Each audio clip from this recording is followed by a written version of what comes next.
venha, vamos brincar. Nada é tão sério assim. Temos todo o tempo do mundo. E se o tempo é ilusão, me jogo nos braços da vida, até outra vida. Vem, venha, vamos brincar. Nada é tão sério assim. Temos todo o tempo do mundo. E se o tempo é ilusão, me jogo nos braços da vida, até outra vida chegar. Tô seguro, me soltei. Fé cega, faca amolada. Você já ouviu essa expressão? Tem até uma música, né, que o Milton Nascimento fez, que fala exatamente isso. Fé cega, faca amolada. E o que eu quero dizer com isso?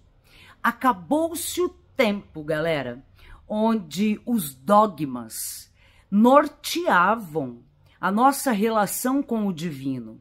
Por muito e muito tempo, a religião, ela foi tida como uma coisa fechada, aonde jogavam pra gente as verdades e a gente não podia questionar nada.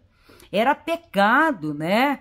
Na época da Idade Média, as pessoas eram até colocadas na fogueira. Então tinha uma verdade absoluta ali que a igreja colocava, a igreja católica no caso, e não tinha que ser questionada. Qualquer questionamento que se fizesse, pronto, a pessoa era tirada da religião e recebia severas punições, até como exemplo para outras pessoas aprenderem a não questionar uma verdade absoluta. Isso acontecia por quê?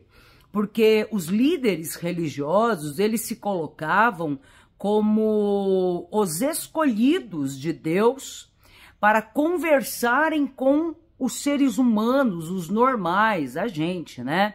Então, quando Deus escolhia essas pessoas, elas iriam informar a gente como a gente tinha que agir.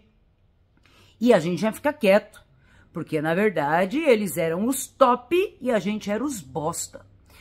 Ocorre que, por mais que o tempo passe, isso ainda é uma coisa que fica incutida dentro de nós. E dentro da religião isso é muito comum, né? Os líderes religiosos se acharem os donos da verdade, os escolhidos por Deus, e vão colocando goela abaixo das pessoas, dos réis mortais, valores, situações e crenças. E sabe por que eles fazem isso, galera? Eles fazem isso para controlar, dominar as pessoas. Porque de verdade, a função de um líder religioso é a mesma função, ou deveria ser a mesma função, de um professor. Um professor que sabe mais e que irá passar para os seus seguidores, seus alunos, vai passar conhecimento, informação, e aos poucos aquela pessoa que era um analfabeto vai se alimentando de conhecimentos, informações, até que tenha condições de receber tudo aquilo lá, né? Então isso causa uma independência. O verdadeiro professor, ele forma alunos que serão professores também, que têm condições de ampliar o seu conhecimento, trazer a sua contribuição.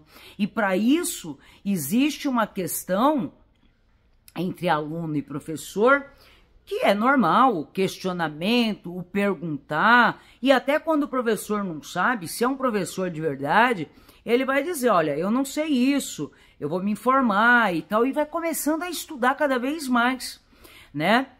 Essa deveria ser a verdadeira função de um líder religioso, que é compartilhar conhecimento, ter consciência de que ele não sabe tudo e entender que é saudável os questionamentos e até mesmo o aluno superar o professor, porque se uma pessoa vai buscar e vai lá, tem esse ânimo, essa ânsia, então ele vai lá e vai buscar e vai conhecer. Porém, o que acontece? Como a maioria dos líderes religiosos, eles querem manter as pessoas no controle dele, né? Porque tem muita vantagem financeira, vantagem de poder e tal. Eles não admitem ainda hoje o questionamento, né? Não admitem que pessoas podem estudar e podem conhecer e vão questionar eles. Então, galera, isso é problema deles, né? Agora, o que diz respeito a nós, meros seres humanos? A gente perceber que aqui na Terra, todo mundo é ser humano, de carne, osso, faz xixi, faz cocô, dorme, come, é tudo farinha do mesmo saco. O que tem de riqueza na humanidade é o seguinte: eu posso saber um pouco mais de um determinado assunto, você de outro, outro de outro e tal, e juntando as nossas capacidades, as nossas habilidades, a gente faz com que a engrenagem social se movimente, né? E é assim que flui. Por isso que não cabe mais a gente estar em lugares, a gente abaixar a nossa cabeça para pessoas que se acham, por mais que tenham um discurso de humildade, o discurso é uma coisa, falar todo mundo fala, até papagaio fala. Agora, postura de se colocar como humano, aí é que são elas. E aí, galera, assim, cada um cuida da sua própria vida, cada um tem as suas escolhas no caminho, porém, cabe a nós a responsabilidade de não colocar ninguém em pedestal.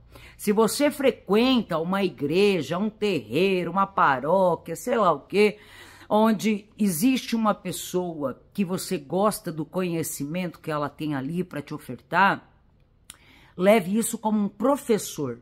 E quando essa pessoa começar a se colocar num lugar muito pavão, muito arrogantão, você não precisa nem criar briga, confusão, você não precisa nem sair do lugar, você pode continuar, mas que dentro de você olhe para aquela pessoa e entenda o que tem por trás daquele comportamento. Ela quer controlar, ela é insegura, entendeu? Ela tem medo de ser confrontada, de perder aquele lugar dela, porque tem pessoas que quando perdem esse lugar de poder, elas não têm nada para oferecer para ninguém. Então elas se agarram naquilo tudo. O importante, seja dentro de um terreiro, seja dentro de uma família, seja dentro de uma escola, de um trabalho, de faculdade, a minha intenção é que a gente perceba que nós somos responsáveis por tudo aquilo que a gente faz e que a gente vive. E não é porque tem tanta gente louca, bobona por aí, que a gente tem que justificar que a gente está fazendo determinada coisa porque o pastor mandou, porque o pai de santo mandou, porque o padre mandou, porque meu chefe mandou, porque minha mulher mandou, porque a minha tia mandou, porque minha avó mandou. Ó, tudo isso é desculpa. Quem fica nessa justificativa tira de si a autorresponsabilidade, fica jogando no outro. O outro faz da vida dele aquilo que ele quer. Fé cega, faca molada em todos os sentidos. E digo mais, nos dias de hoje, no dia onde a gente tem tanto acesso à informação, comunicação, quando a pessoa opta por fé cega, ela está escolhendo o lugar mais confortável para ela. Porque a partir do momento que tudo é culpa do outro, o outro mandou e eu fiz, eu sou aquela que eu não me responsabilizo por nada. Se deu uma cagada, se fez alguma coisa errada na vida, a culpa é de quem? É do outro. E eu sou a boazinha que obedeci o que o outro fez. Sabe? Isso não cabe mais. Isso é um papo chato, isso é um papo de gente, ó, das moda antiga. E não tô falando de idade, tô falando de comportamento à moda antiga. O chamado da nova era É o chamado da autorresponsabilidade. É o chamado de cada um pegar em si a própria vida, a própria existência e parar com esta bobeira de colocar outras pessoas em um lugar que no fundo a gente sabe que não é, num lugar de poder, de altar. Não estou falando de respeito e hierarquia. Isso é muito importante para um funcionamento de uma organização, de uma sociedade. Eu estou falando desse olhar bobo de se deixar ser manipulado, de a pessoa escolher sua roupa, escolher quem você vai casar, de não aceitar você fazer um questionamento sobre determinado assunto, falando que isso é pecado. Pecado é a ignorância. Esse é o grande pecado. Então, não seja pecador. Vai estudar, vai buscar informação. Se não é com o seu pastor, vai buscar na internet, vai ler. Hoje só é ignorante quem escolhe ser. Então, não tem mais justificativa para falar fé cega, faca amolada. Se você está cego, a escolha é sua, que está botando com as próprias mãos uma venda nos olhos. Depois não vem dar uma de vítima, de coitadinho, falar que eu não sabia, eu não percebi. Não percebeu porque botou a venda nos olhos. Tira e vai enxergar tudo exatamente como que é. Nós, seres humanos, somos transparentes nas nossas ações. Não cabe mais esse mimimi de eu sou a vítima, eu caí no conto do vigário. Caiu porque quis. Venha, vamos brincar. Nada é tão sério assim. Temos todo o tempo do mundo. E se o tempo é ilusão, me jogo nos braços da vida, até outra vida. Venha, vamos brincar. Nada é tão sério assim. Temos todo o tempo do mundo. E se o tempo é ilusão, me jogo nos braços da vida, até outra vida chegar. Tô seguro, me soltei.